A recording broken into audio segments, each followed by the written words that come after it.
Okay, everyone, we're rapidly approaching. So I figured I would just talk for a moment before we get started and kind of frame what today's webinar is all about. Um, I've been in the business for 18 years now, being an African wildlife photographer, but I also photograph other things. But as you probably already know, Africa is my passion, it's my dream, it's what I enjoy doing the most. And so to frame the discussion, this webinar today is not to teach you Lightroom. There are so many resources available that that are out there that to teach you all of the different ins and outs of the application. I'm just going to show you how I use the tool. There's no right, there's no wrong, there's no there's nothing inappropriate about any way you use this tool. This is just the way that I use it for my own needs. Somebody asked me a question over the weekend. They said, do I use any other applications? The answer is no, because Lightroom, the functionality has increased so much over the years that it's removed my need to use plugins, Photoshop. There are other great applications on the market like Capture One, but I don't use it because I just have to restart everything all over again. Most of what I use Lightroom for is probably not on the processing side, and it's a lot more on the managing of all of these photographs side. I can use collections to synchronize my images to my iPad, to my iPhone. I can easily and quickly find photographs. The bulk of my work is actually arranging and setting up custom safaris, which means I have to create presentations all of the time and proposals for itineraries, which means I need to find photographs of camps, of specific types of activities or situations that are appropriate for each trip. So I think that we are about that time where we should get started. So the introduction. So I'm a wildlife photographer, and today's webinar is all about processing photographs in Adobe Lightroom for black and white.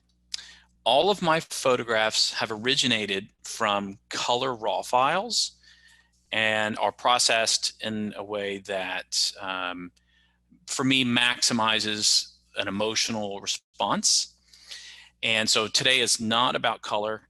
It's all about black and white and how we arrive at a final photograph. So we have some examples. Some of you might have seen my presentation last week on color processing. If there's enough demand, hey, let's do it again. Why not? So after today, if you need to get in touch with me, please reach me at hello@andybiggs.com. I'm happy to answer any questions, to clarify anything we went over today, or to talk about Africa, wildlife photography, nature, whatever. We have a lot of time these days to go over it, just given this world pandemic. So let's just have some fun today. Some of these slides are similar to what we went over last week, but they are modified a little bit. The way that I use Lightroom for either color or black and white is that I like to streamline my processing. What I mean by that is that I don't want to go backwards. I don't want to have to redo something I've already done. So my workflow, the way that I use it, is all driven around not chasing my tail, having to go backwards to go forwards again, only to go backwards again and then back forwards. So I tend to build up all of my processes in small steps as opposed to really big punchy steps to the very beginning that might need to be modified or tailored as I go along through my workflow. Okay, so I build up slowly. I do my edits fairly light-handed globally. What I mean by globally is there are all the sliders on the right-hand side of Lightroom that have to do with, exposure, whites, blacks, contrast, clarity, things like that affect every pixel on the screen. I do not expect that is more than 30 or 40% of the work that I do. Most of the work that I do tend to be in the local adjustment tools, and of which there are three. We've got the gradient, we've got the radial filter, and we have the adjustment brush. So I'm not heavy-handed in any one specific step. And I do sell the idea of the adjective-driven approach to selecting my images, but it starts way upstream from that, and that's when I'm out in the field. I tend to photograph things or situations where I have a long list of adjectives. What I mean by that is if I can attribute a long list of adjectives like timeless, remote, hopeful, regal, uplifting, heroic, if I can make that list longer when I'm out in the field capturing photographs, it's going to make my life a lot easier later on. Practically speaking, what does that really mean? Well, it means that if I have a single subject, let's just say an elephant out in the field walking, that's potentially not that interesting, not a lot of adjectives to describe what's going on. But if I have more than one subject, like let's say two elephants or an elephant with a bird on its back, suddenly there's an applied relationship between those subjects, and my list of adjectives increase. Or if there's some sort of action going on, you know, if you take the little bit of guide background here, we're taught that all organisms on the planet are pre-programmed to do a minimum of three things, and that's to propagate, stay safe, and find food. So if we categorize all of our wildlife into one of those three categories, you know, what exists outside of those three, it might be more interesting, like animals at play. Okay, great. Well, that requires probably more than one subject if they're at play. Again, more adjectives. So that's how I shoot in the field, but it's also how I select images within Lightroom, is that I try to look for these long lists of adjectives to describe which images I'm going to process and show or share. I have over 300,000 African wildlife photographs, and I've probably shown to the world probably no more than 500. Most of them are not that interesting, or I'm not happy with them. I'm my own worst critic.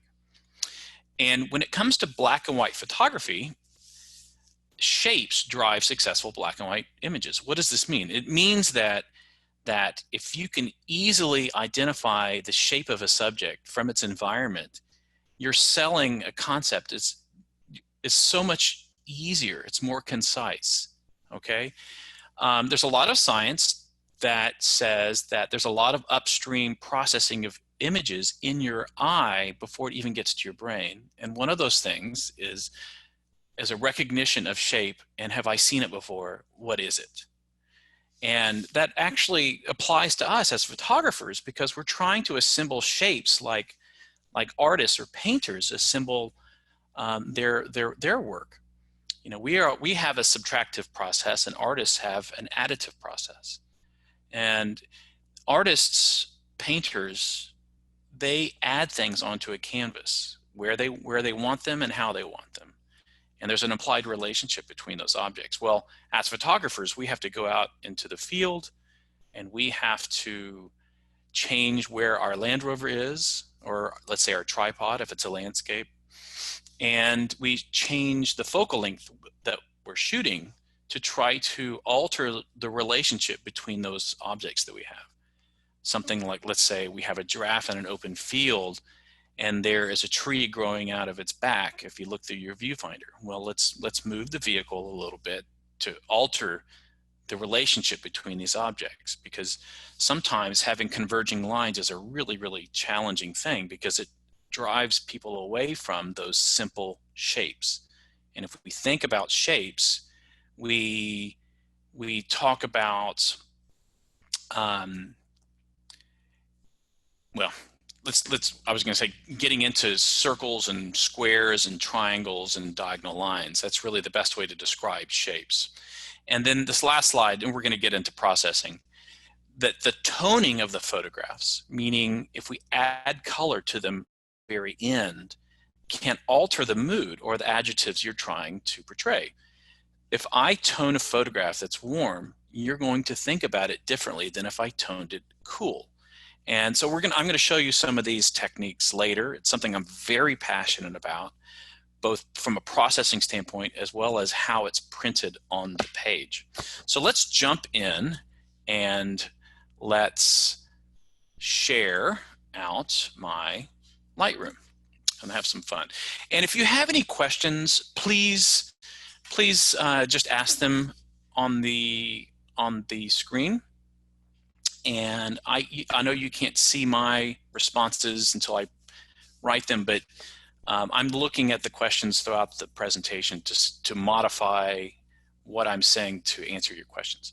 Okay, so here we have a lioness sitting on a rock outcropping in the middle of the Serengeti. I shot this with one of my medium format cameras, and it's just a lion lying on a rock. It's not that particularly interesting, but I want to try to accentuate the processing way where the attention is on her, where the rocks, which are gorgeous, rocks are like it's like the secondary people on the stage, right? So we have supporting actors and actresses, and we have main actors and actresses. So let's jump in. So the first thing I'm going to do is, do I want to crop this photograph? Yes or no? And we do this by going to the crop tool or the command, or just use the keyboard shortcut R. And now we have the crop overlay. And within the cropping tool,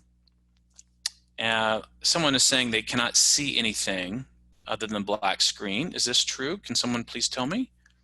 If so, I will try doing this a different way.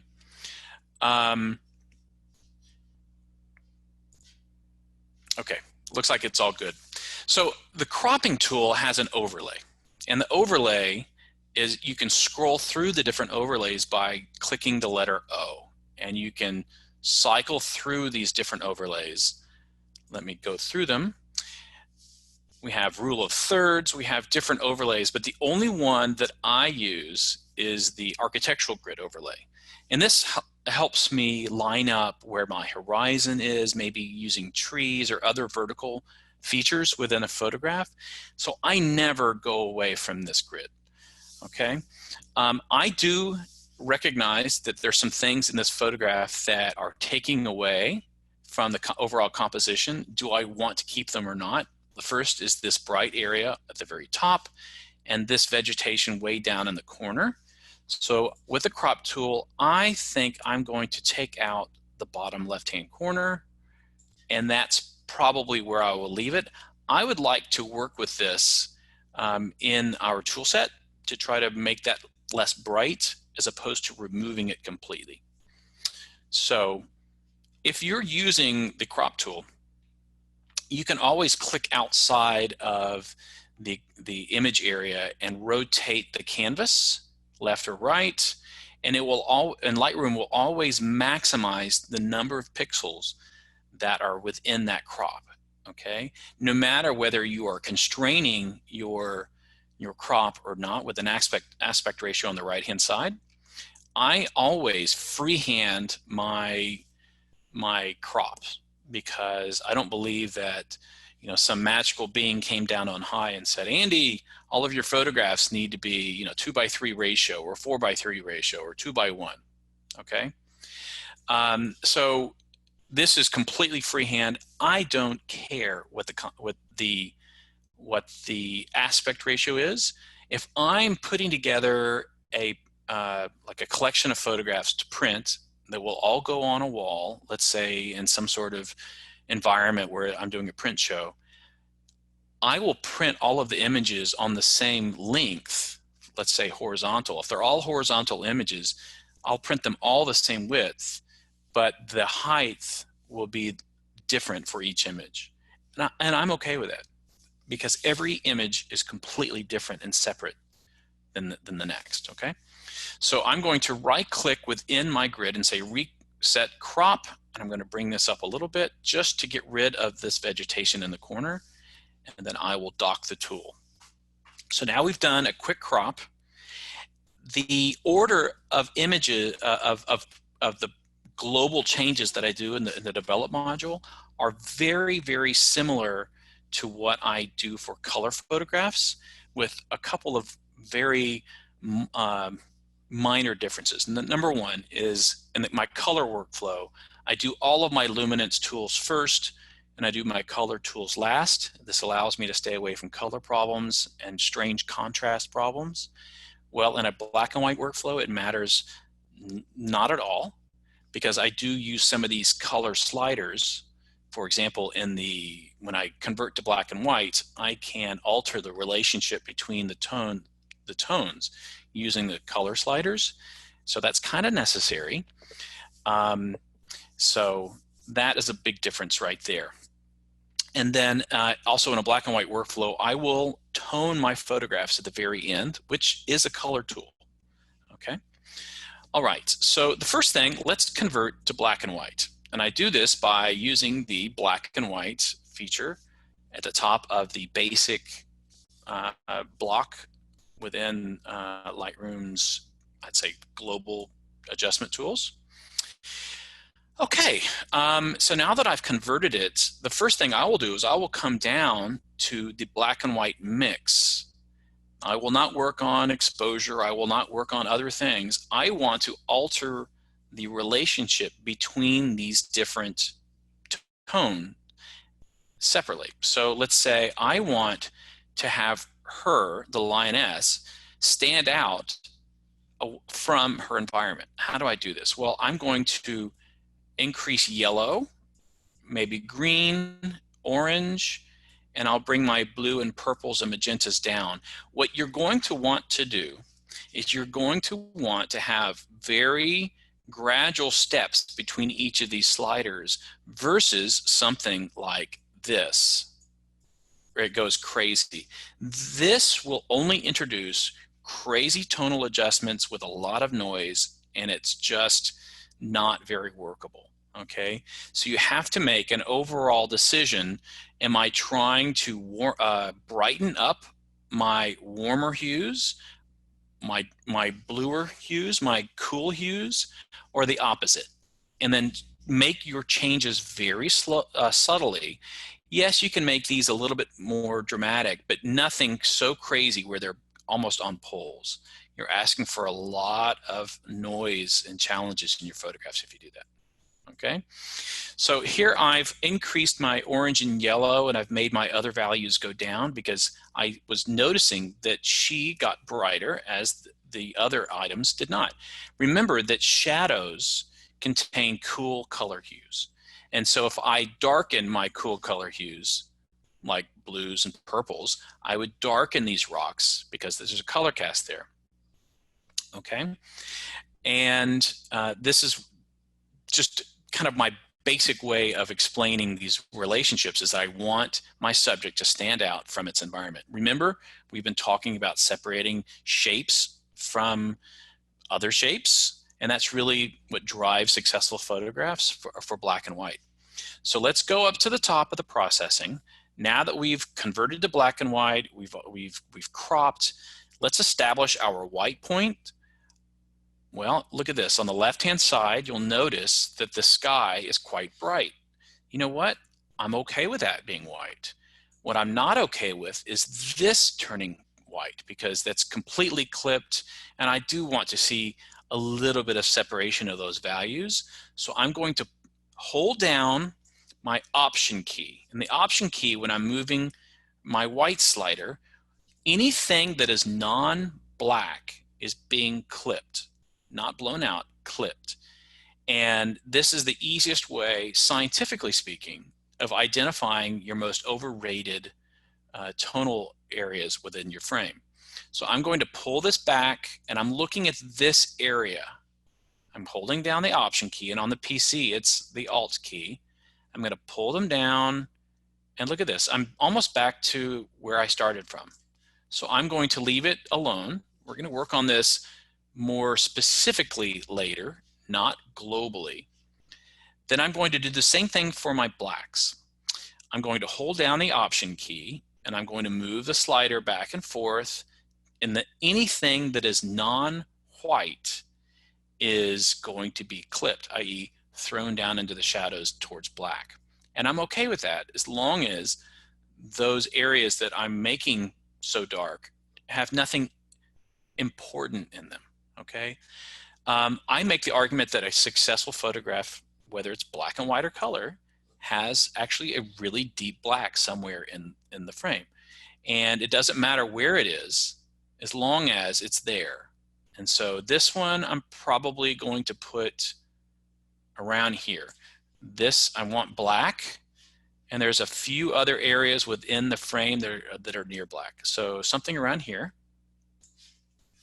Again, remember, we're trying to separate her from her background. So we've established our whites, our blacks, and then we go through and we pull up our exposure to make it look good.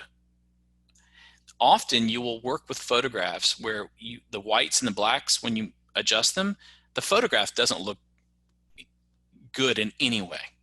It does require some work on the exposure to make it all even out, okay? So now we've done our whites, our blacks, exposure, and when we talked on Thursday about the contrast slider for color photographs, I said, don't do it. Just don't do it. It's too destructive. It's too challenging, and I have no control over it. Well, in the black and white world, sometimes I use this quite heavily. Today, I'm not, because I know that as I move it to the right, it increases my contrast, I'm blowing out my highlights again. So I have to be a little more delicate here. So I'm going to double click on the word contrast. It resets where the tool was. And then we go through, do I want my highlights or shadows? No. And it doesn't mean that I don't want them. I don't want them globally. I want an adequate sense of highlights and shadows, but in very specific areas. So what I'm doing here globally is I'm just setting my extremities, my white point, my black point. I'm distributing those values using the exposure slider, and then I tend to kind of gloss over these other tools, okay? And we spend all of this money on really expensive lenses, at least some of us do, and they create these beautiful soft backgrounds. And this photograph is not a good example of that, but we often get this beautiful background. And as we use tools like the texture or clarity slider, we make everything so crunchy, lack of a better term, in the photograph that it ends up kind of drawing attention to those beautiful out of focus areas. Well, in this photograph, I don't really have anything that's a background that I mind or that I have to pay attention to, because I would normally want that nice blurry creamy background. Well, in this photograph, I actually have a little bit of out of focus in the foreground, and that I'm okay with that because that was just what I had. Medium format cameras do not do well with depth of field. So I stopped down, I think, to f11 or even f14 to get this photograph. My goal was to have this sharp, but I could not get it. So I'm going to use some clarity globally, which normally I would not do in a color photograph or a photograph with a nice, beautiful background. So here we have the clarity slider going up and down. Maybe plus 19 is good. Okay, now I'm going to now dive in and start using some of the individual adjustment tools, and they're located on the top right hand side. We've got the gradient, we've got the radial filter, and we have the adjustment brush. And for this photograph, we're going to use all three. So let's talk about the approach. I want your attention going to her. How do I do that? Well, let's darken some of the other areas. I want to bring down the brightness of this area specifically. And that's probably those are probably the two biggest needs that I have right now. So let's start working on the obvious one first. Let's bring this brightness down. I'm going to use the adjustment brush. And the adjustment brush, you can use the brackets on your keyboard to make the selection area larger or smaller. I do tend to have a fairly high feather, meaning that the distance from where the affected area starts and ends is as large as it can be. This allows me to hide what I'm doing from the viewer so that's not so obvious. So I have a feather of 100, a flow of 100. I'm going to take my highlights down and I'm just going to paint this area right here. Okay, really kind of straightforward. And I'm probably going to expand it to be the rest of this rock so that you can't quickly and easily see what I'm doing or where the affected area is. With this tool, at any time, you can select the overlay to see what you're painting by either clicking the letter O for overlay or show selected mask overlay down in the left-hand corner. Okay, I made my highlights go down. I did not use the exposure slider. Why didn't I use the exposure slider? Well, that would be the obvious one. Well, the reason why is that I don't want my midtones and shadows to be affected when I paint because it makes it very obvious. The exposure slider affects more areas of tones than your highlights. I'm just trying to get those highlights down. I don't want everything else because if I did this, let's go ahead and preview and show it to you.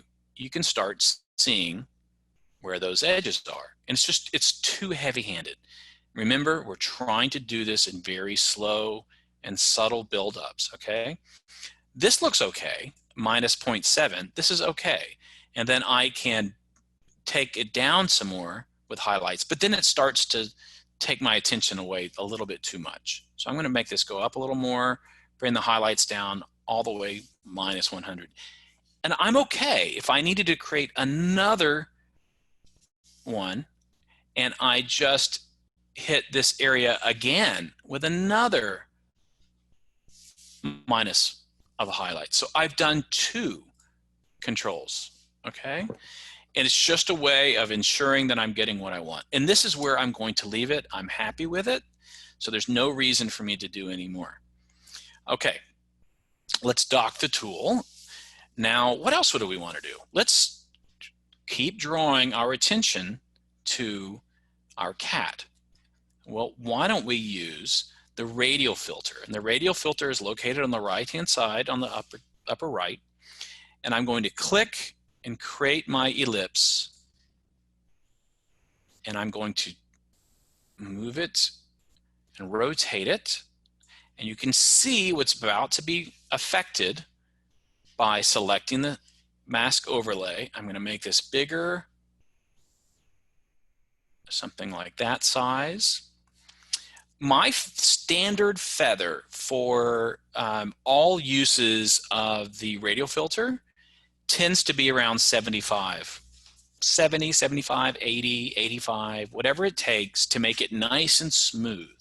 If I were to make this feather the default of 50, the transition between unaffected areas and affected areas, the transition is too fast for me. Again, I like to build these adjustments up very slowly and with purpose, and they're all in aggregate, they all work to what I want to have. And one thing that I want to have is I want to have an image where the viewer doesn't start poking fingers at the image and saying, oh, I can tell what you did. I know what you did. And I don't want that. I don't want my vignetting or my tools or my sharpening or anything that I do. I don't want it to distract from what I want you to be paying attention to. And that's the actual photograph itself, not how I processed it. Okay, I'm going to move this back to 75-ish, something like that. You'll notice that this transition is a lot longer to get from 100% effect to 0% effect. It's a long transition area. Let's turn off the mask. I'm going to now do a minus exposure of about a half a stop. And I'm happy with that. And yes, it darkened everything outside of this circle by 100, or -5, half a stop. But I want to move my highlights back up because it starts to look unnatural if you make everything darker. Everything darker. Well, I don't want that. I want that sky here to look as bright as it does up here, so that you're not backing into, Andy, where's your vignette? I don't want you to know that. Don't think about it. So I do a minus exposure and I bring my highlights up. You'll notice that brought the highlights up on the outside. It also brought it up here too, which looks a little more natural. So I'm going to darken that. Did I arrive at what I want? Not quite, not quite. Why don't we take the gradient filter, and we're going to click at the bottom, and we're going to click and drag slowly, and I'm going to darken the lower part of my frame. And I will use a minus exposure adjustment of another third of a stop, -0.29. And I'm doing this because I'm trying to draw your eye in. I'm trying to draw it into this lioness and away from these rocks. The rocks are beautiful. They are. But should they steal the show? No, I don't think they should. And since there is no highlight contained in this area, there's no reason for me to worry about bringing the highlights back up. It's less effective. So here we are. This is quite a bit different than what it looked like when we first converted it to black and white. I do think we can do one more thing.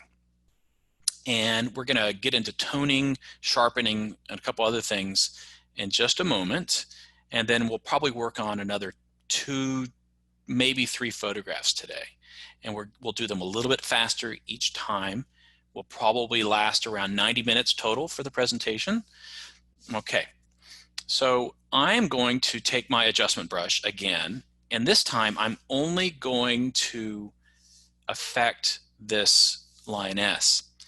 And I'm not going to make any adjustments yet. I'm just going to paint first where I want the mask, and then I'll make the changes later. But in order to help me with that, I'm going to show selected mask overlay first as I paint, and I'm going to select the auto mask functionality. And what this does is it will allow me to paint more precise edges that if I screw up, it doesn't go painting into the background, which I don't want. And I will zoom in using the Command plus functionality on the keyboard to get closer. I'm going to enlarge the brush using the bracket on the keyboard. Now I'm going to start painting, and I get right up to the edge. Oops, some of it went outside, that's okay. And I often don't go right up to the edge anyway, because it starts to look really unnatural if you're making very dramatic changes to whatever your sliders are going to be later. So I'm just going to select this cat, go somewhat to the edge. I'm not overly obsessed about it. I think the more you're precise about this, the more it just gets, I don't know, a little bit too, it's a little too noticeable what you're doing. So right now I'm holding down the Option key, and you'll notice that the icon within the brush went from plus to minus, and they do have different sizes to them. But this is when I subtract out what is painted. I'm taking out my screw ups right on the edge of my subject. Just in case there's anything that I don't see, I'm going through and taking them out.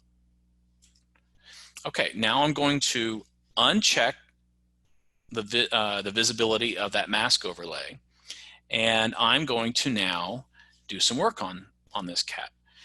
The first thing is, I think I want to brighten her up just a little bit more, and I am going to bring her up just a little bit, and maybe a little bit of shadows, not too much. everything's small and changes. Maybe a little bit of clarity, just a tiny bit. And as I zoom out, we can see these changes a little more as they relate to the tones around her a little bit more. That's +10. I'm going to type in 0.05. It was a little too aggressive. I want her to stand out a little bit from her environment. Okay.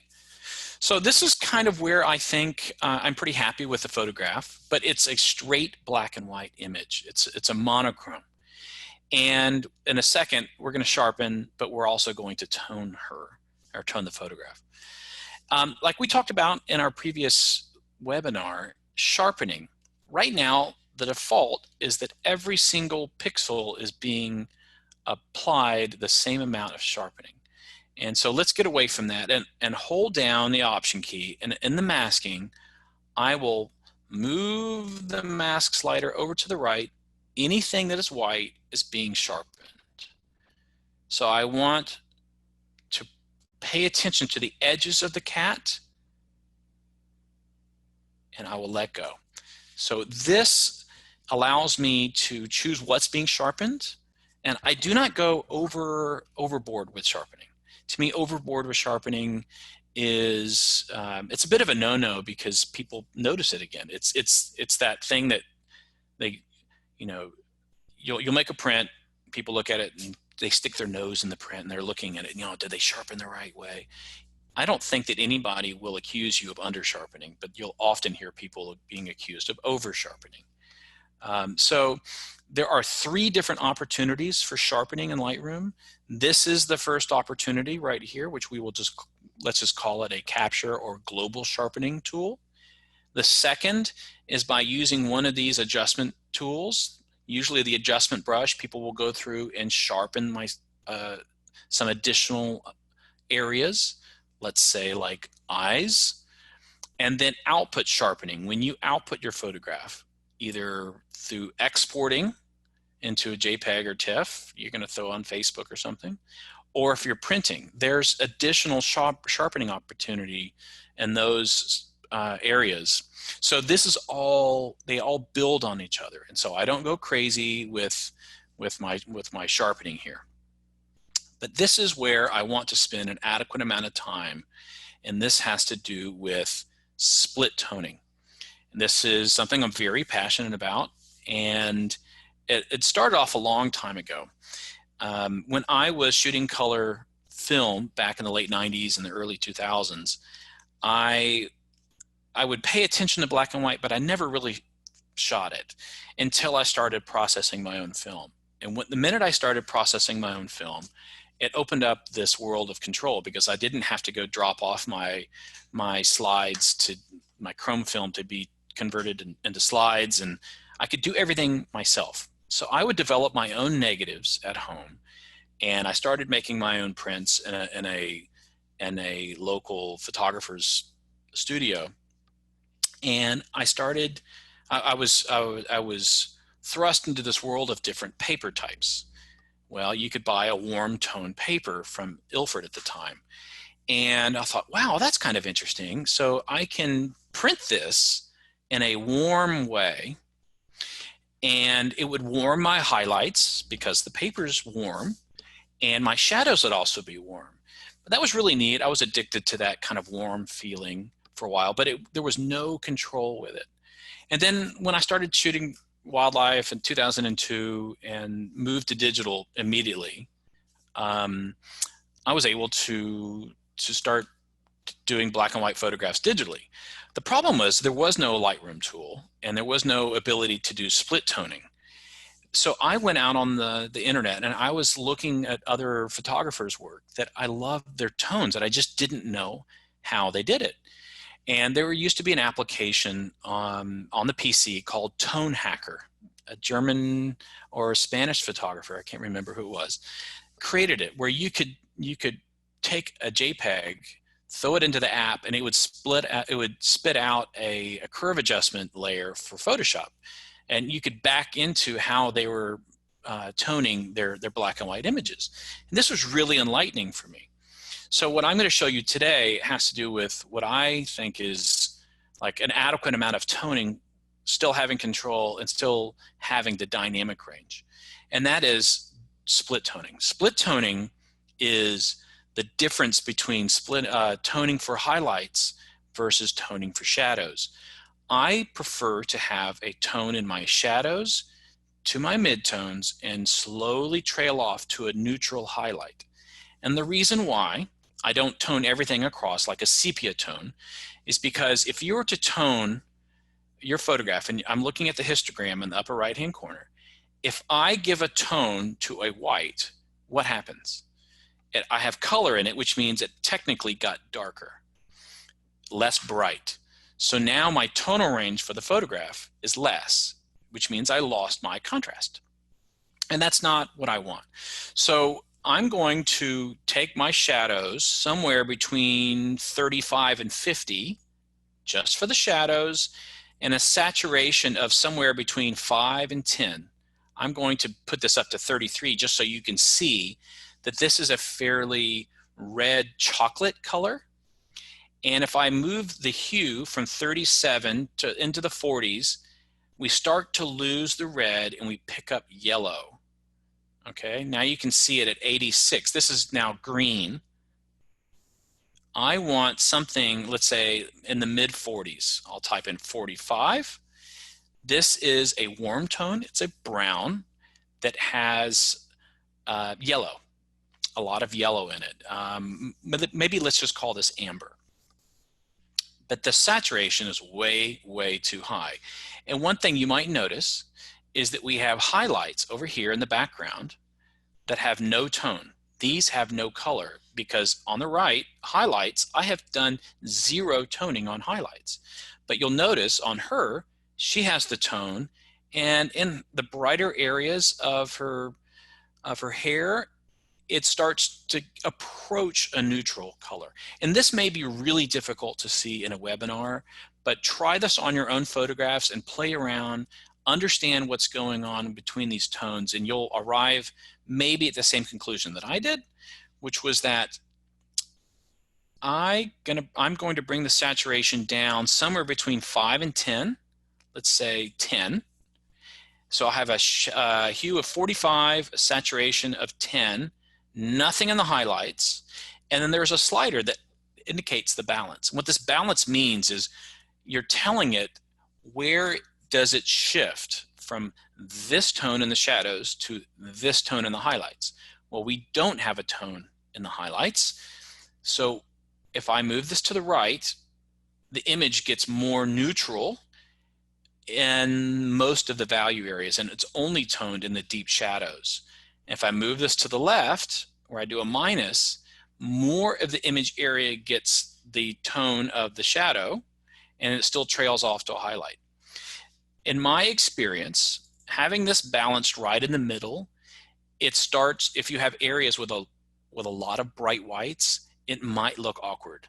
So you're going to need to move this balance somewhere to the left so that more of the image is getting that shadow tone, and it just barely touches the highlights. It might be that you're not getting a true neutral highlight, but it's very, very softly saturated with this hue of 45. Okay, I'm going to turn this off and turn it back on. So this is off, this is neutral, and this is toned. This is exactly how I tone all of my photographs. I use a hue between 40 and 50 and a saturation between 5 and 10. I know a lot of people who love to have more of a cool split tone. And I'm going to go over here to the cool areas. And let's say we do something in the low 200s and bring this down to maybe 5 or 6. And this is equally as valid. But remember earlier we talked about how color, split toning, the color you choose can change the adjectives that you're getting back. So the warm, you're going to get a different word list than you would the cool. So I'm going to go back to 45 and leave it as we have it. Okay. And this is where we're going to end this photograph. And let's go into another one. We spent 45 minutes just kind of talking about the basics. Now let's talk about more specific things for specific types of situations here. So here we have an image that I took in March of last year in Botswana. These are 3 giraffes, and we have a beautiful, beautiful, beautiful sky in the background. And let's just kind of dive in here. So the first thing, cropping. Well, what do you want to do, Andy? I think this image lends itself very well to being a square. So why don't we go ahead and turn this into a 1-by-1 crop. Let's adjust where the crop is. Do I need to adjust for the horizon? Well, just a little bit, just a little bit. I see that I need to rotate the canvas just a little bit. But I could also hold down the Command key, and now I have this level, and I can click on here, drag across and let go, and the image will snap. This is a great way of quickly establishing a straight line in an image. Now, do I need to bring this in a little bit closer? Maybe. We can make this a little bit tighter. Okay, I see a question that just came up. Do I use an external app like Silver Effects Pro for black and white processing? The answer is I used to, but now I don't anymore. The Nik tools are fabulous. They're great tools, but it complicates my workflow, number one. I don't enjoy working in Lightroom. I find it, well, I just don't enjoy it. I would rather be out in the field taking photographs. Nik's Silver Effects Pro, it's a great tool. It's often heavy-handed in the way that it processes photographs. It kind of looks good. It's eye candy. You get this big explosion of contrast and everything's nuts, but it's difficult to rein it in. It uses a different technology called control point technology, which isn't, it's just a different way of selecting areas to work on, but it's not perfect either. I found that Lightroom in the last 4 to 5 years has built out its tool set enough to where I'm happy with the tools that I have, so I rely on nothing else. If you've ever come to my studio where I used to do my post-processing and printing workshops, which were 3-day-long workshops for 3 to 4 people max, where we would go through photographs and then make large prints by the end of the 3rd day, I used to use those tools exclusively, but not anymore. I think Lightroom has everything I need.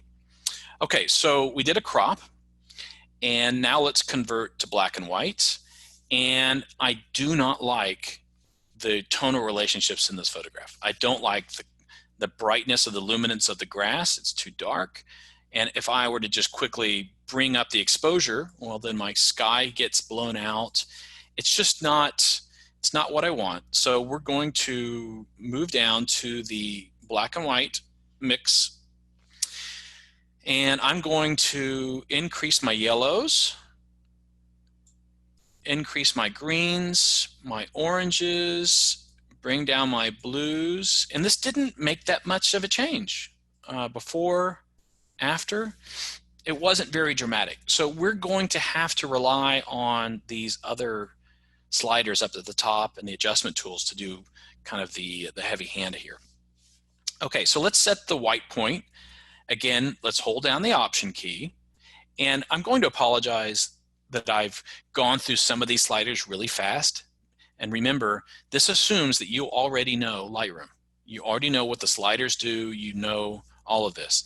And I do have a series that I sold a few years ago on Lightroom processing.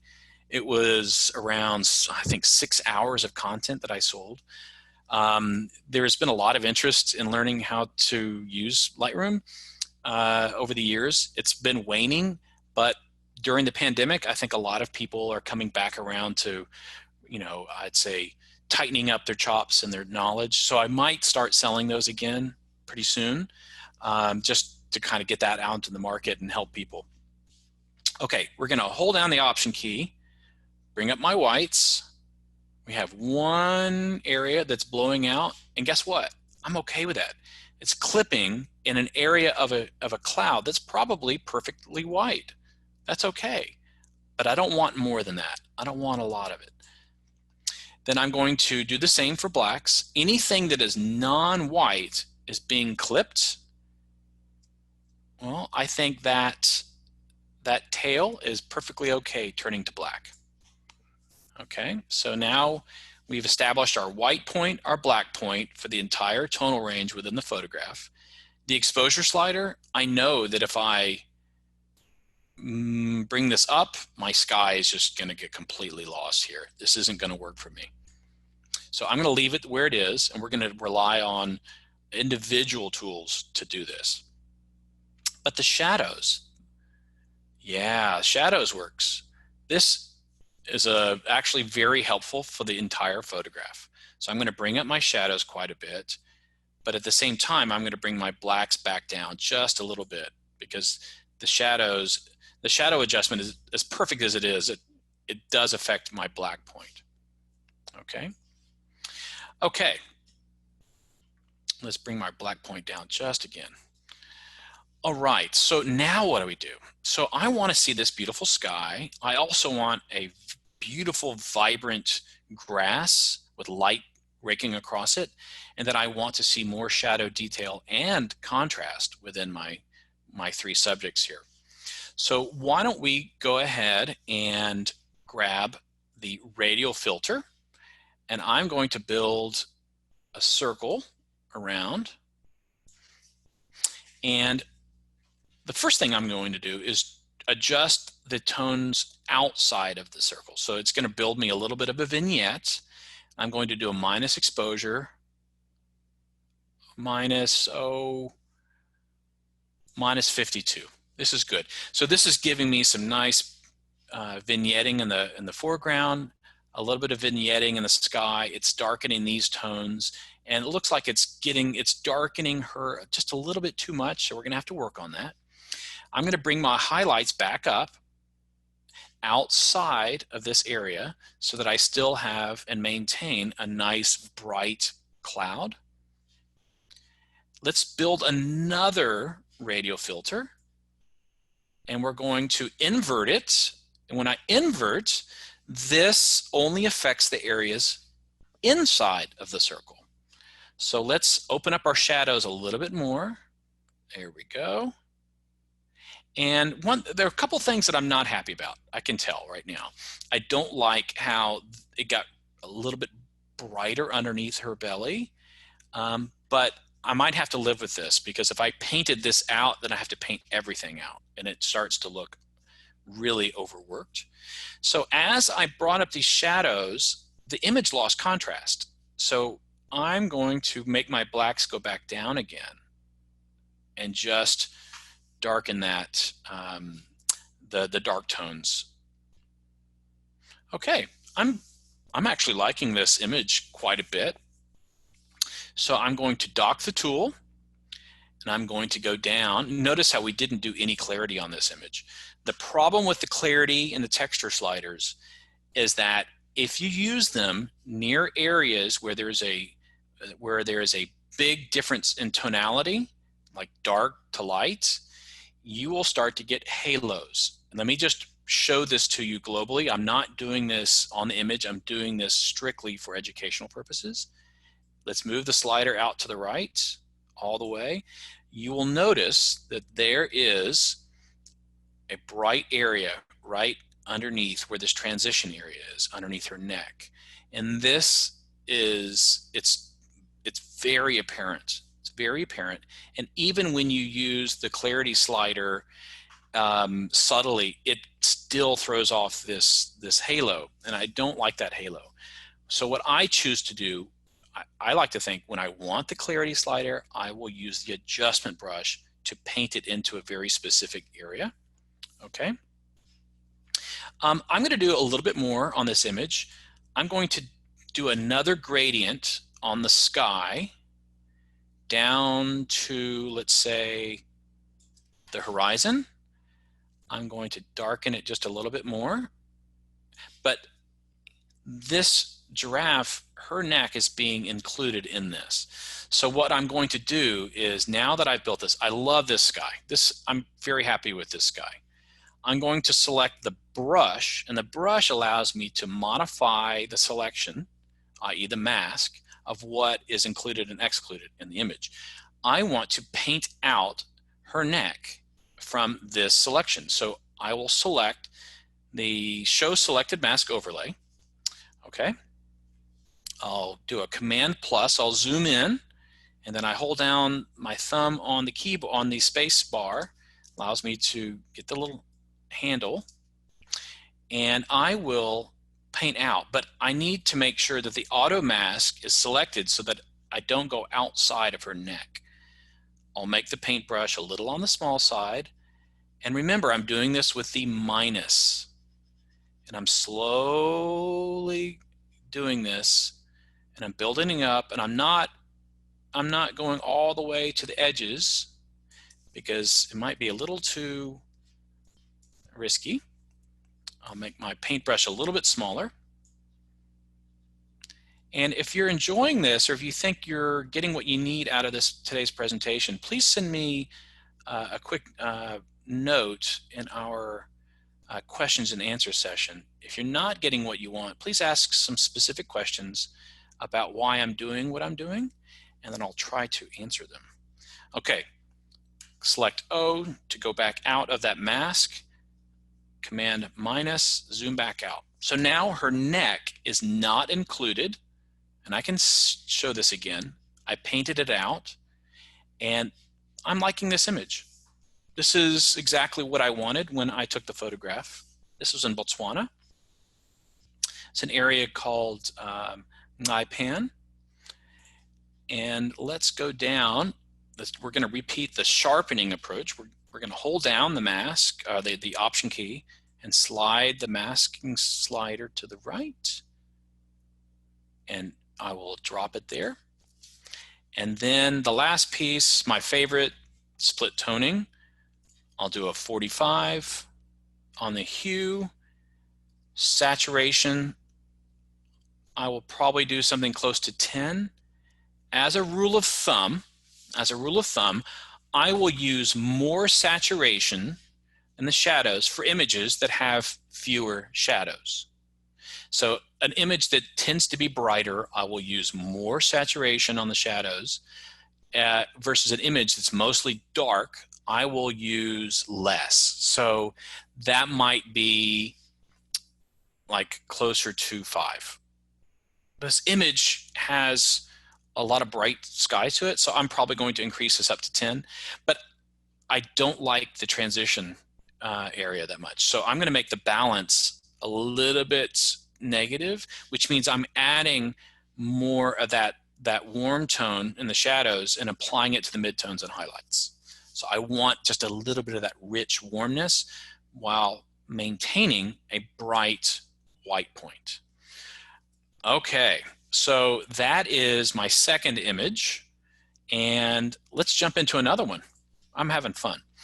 I think we've all had this kind of situation before where we have this image that you have to overwork. You have to play around with it quite a bit. So I'm going to show you a technique that I might put on elephants, giraffe, sometimes big cats, and that's that where I'm trying to make the subject stand out, and I will paint in clarity and blacks and contrast just into specific areas.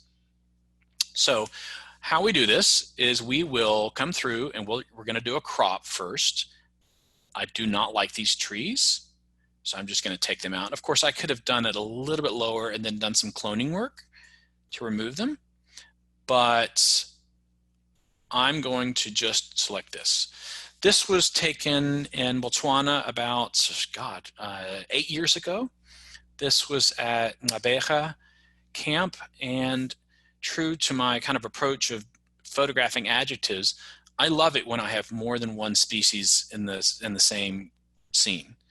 And I love the relationship between different types of species. Specifically here we have an oxpecker on the back of a giraffe, and it would peck and peck and peck and get its food source, and then at some point the giraffe would shake, bird would fly away and come right back. And I'm looking for that kind of intimate relationship.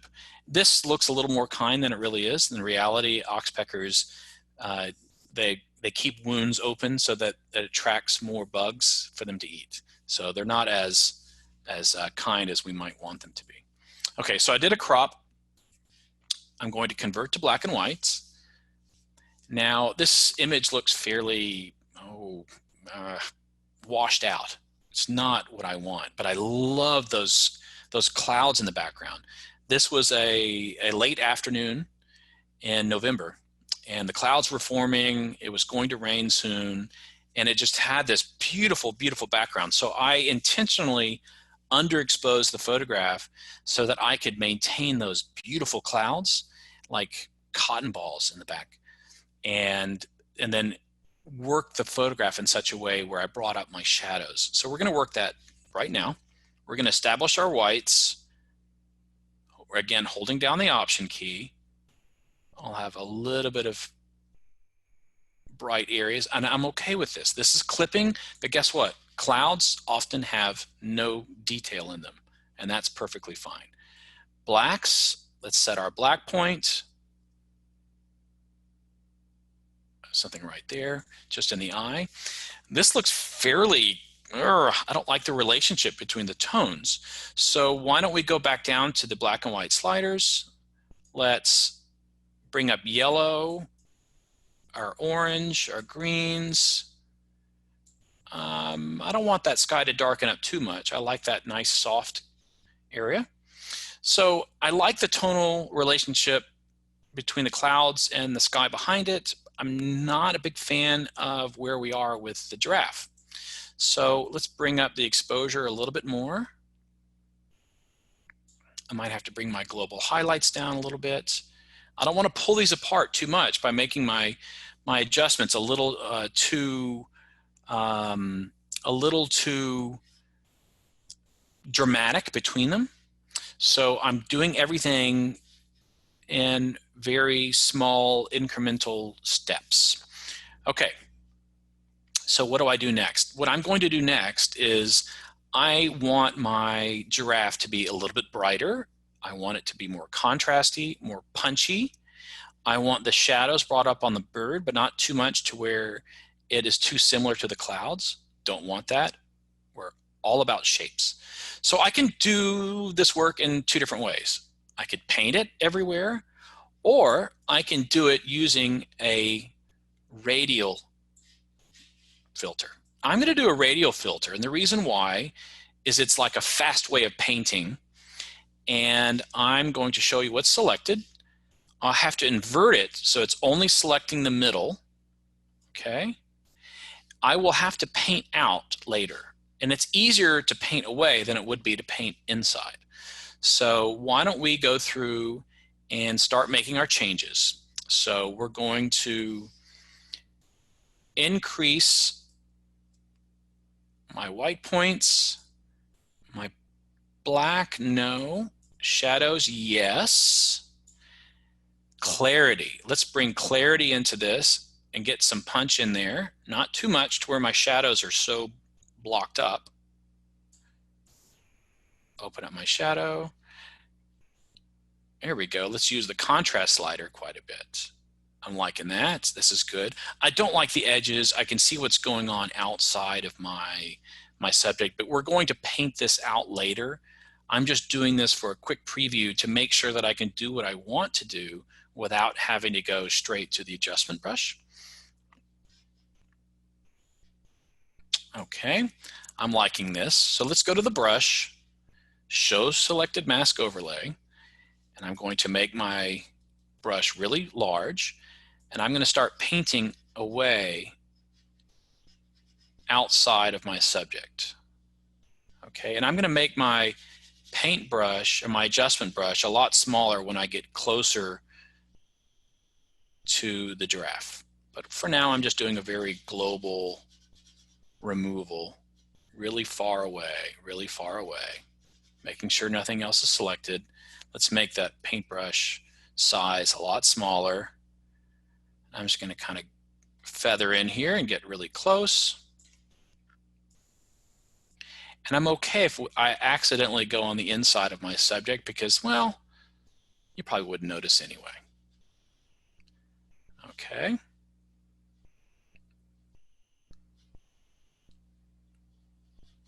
I don't want my ox picker included. I'm going to go through here, take out, and click the letter O, and we're done. So I don't want to see that overlay anymore. You know, this looks really nice. It's a little too sharp or punchy for my taste. So I'm going to maybe dial it back a little bit. Maybe make my darks darker. Keep those shadows nice and open. Here's the contrast. Let me bring this back a little bit. There we go. Okay, now let's create a new one. And I'm just going to take this over my subject, my bird, invert it, and I'm going to lift up the shadows. And since the sky behind it is mid-tone, it's not really working in shadows very much. But let's go ahead and paint it out. And I'm starting to do a lot of keyboard shortcuts to speed up this presentation so you're not kind of stuck in the details too much. It's just to illustrate how I use the tools. Okay. And there's my subject. So I'm happy with this. I like a soft background. It's got a beautiful sky. We've got a nice giraffe, a nice relationship between the subjects. Now let's sharpen, holding down the Option key. And I'm going to drop it off right there. I don't want the sky sharpened. And then we get into toning. And the toning, let's say 45. I'll type in 5. It needs a little bit more. So maybe let's tone it close to 10. And I will make the balance go a little bit to the left so that the sky gets a little bit of that toning. What I was noticing is that the background, this is all neutral and it looked a little unnatural. If I make this balance go way far to the left, everything gets a tone. It's very sepia-like. I don't want that. I'm going to make it so probably around -30, and I'm going to make the saturation go down just a little bit more. And so there we have it. This is like a little bit faster. We're going a little bit faster with the processing, teaching less and showing more of how we use these tools to kind of arrive at the final idea or concept. Let's grab another image. This is one that I think all wildlife photographers have probably come across at some point, which is, you know, here we have a photograph of a big cat lying in the shadows with a bright background behind it. The light's in the wrong place. And anything we do to the photograph looks really, looks a little, it's just, we want to get heavy-handed and just process it really fast, but we have to think about things really closely. So I'm going to be very subtle in how I build up my changes, not really jerky at all. And let's just kind of step through this. Do I want to crop it? Yes or no? I don't really have any room to crop. I was zoomed in so tight. This leopard was right next to the vehicle, and I just didn't have much room. So let's not crop it. Let's convert to black and white. And I'm liking the soft light on my subject.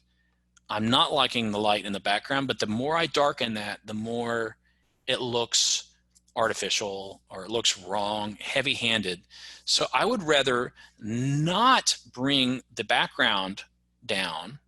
I would rather bring this foreground up, because that is, I think, going to be easier to do without it looking just strange. Okay, so let's set our white point. I don't think I have much room to work with.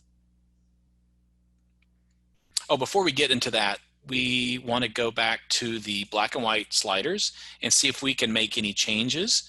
I know that these cats have a lot of yellow and orange in them, so we can work on those. a little bit, but guess what? So does the grass in the background. So do I want to do that? Maybe. I'm okay with a little bit of blown background as long as the other tones look right. And to me, I don't have a lot of control where I'm separating out my subject from the background using these sliders. Excuse me. Don't worry, no coronavirus here, because I've been in self-isolation for the last 12 days. Yay. Okay, so highlights, my whites, I'm holding down my white slider, my blacks, doing the black slider. I don't want to crunch it too much. So globally, I don't have much leeway here. I can increase my exposure, but then I'm really blowing up my background, and I don't want to do that. So I'm just going to maybe bring it up about this much, plus 0.25. My best work is going to happen with local tools. I've got a highlight here on the neck and highlights in the background, but I have to keep those because they look natural. We know that they were there, and it's hard to do away with them. So when I'm photographing cats, this is a little bit of a side topic. When I'm photographing cats and I'm trying to shoot for those adjectives of timeless, remote, hopeful, uplifting, regal, heroic photographs, a subject that is looking up into the sky with light, a glimmer of light going into the eyes, is very different than a subject looking down. Looking up looks heavenly, looks positive. You come up with that long list of adjectives that are positive. And looking down could also look subservient. It could also look sad. I avoid those. I look for cats or subjects that are looking out or up, especially when photographing chimpanzees or mountain gorillas. So let's do a radial filter, and let's do it on our subject here. But we're going to add some few things to the mix that we have not done in previous images. Let's elongate this. And you can see the selected mask overlay. Okay. I'm going to be doing some painting on this to remove it later. But let's go ahead and open up these shadows. Let's get it going. Oh, excuse me. Invert. Okay, we've got a little bit brighter cat here. This is great. Let's decrease our black so we still have the contrast there. Let's see. I'm selecting some, as I move this around, I can see the background, and I'm trying to do it globally, and I'm okay not painting her out or him out. So let's just keep it here. A little bit of positive exposure. And then let's do another one on the background. So we're going to click New, and I'm going to create one that's a little more vertical. I'm going to rotate it. And this one is I'm just going to work on the outside of the cat. Okay, and what I mean by this is I'm going to build a vignette, darken up that exposure a little bit, open up the highlights, because we kind of expect that. It's okay. But I'm going to throw a monkey into the ring. And I'm going to do a negative clarity. What this means is that I'm doing a minus clarity, like somewhere between -5 and -10, outside of this selected area. And the reason why I'm doing it is it makes it blurred. It's just another technique to draw your eye into the middle of the scene, and it just helps me make it less sharp on the outside. Let me go back to this one on the cat, and I'm going to increase my clarity a little bit. I'm going to increase my contrast. I've already opened up the shadows quite a bit. I think that's about as far as I want them to be. Open up my exposure just a tad more. And I'm starting to get really happy with this photograph. Now, one more thing is I'm going to take the adjustment brush, uncheck auto mask, I'm going to make a really, really large brush here, and I'm going to take a minus exposure of, just a little bit, and I will go along the edge of the frame, being not so exact, and I'm painting a little bit of a vignette on the bottom. You can see it through the selection. I'm just doing a little bit, and you can see what I've done, and I'm going to move the exposure slider. The purpose of this is that I want your eye away from here and up to here. Okay, let me dock the tool. I'm looking at some questions coming in. You guys are great. Thank you so much for asking questions. And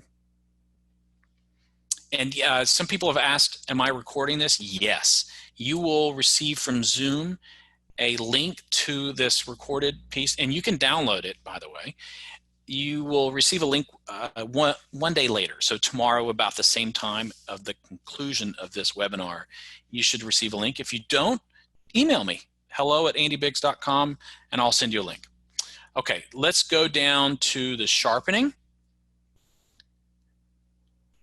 And I'm just moving that slider from the masking over to the right.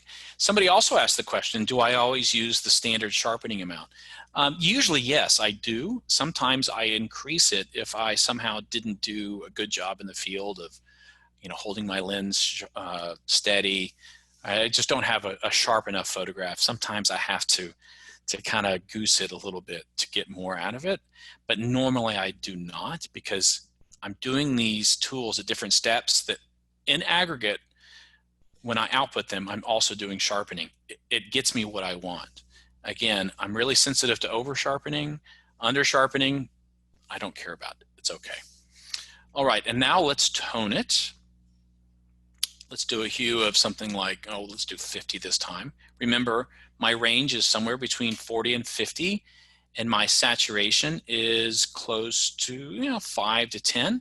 If I do 10 here, it's a little too warm for my taste. So I'm going to bring this down closer to 5. And these highlights are very neutral, but again, I might want to make them a little, just have a faint of tone to them. Okay, and I could do this in the same way by typing in the same number and the highlight hue and the saturation of something like 1 and just give it a little bit of color. I could do the same. And sometimes I do that, but for the most part, I find that it's a little too much work. And I'm noticing one thing that we did not work on that I think needs help, and that is the bright area of the neck. I will come and do an adjustment brush. I will paint on that area. And I will make the highlights go down like this. And there we go. I'm happy with that.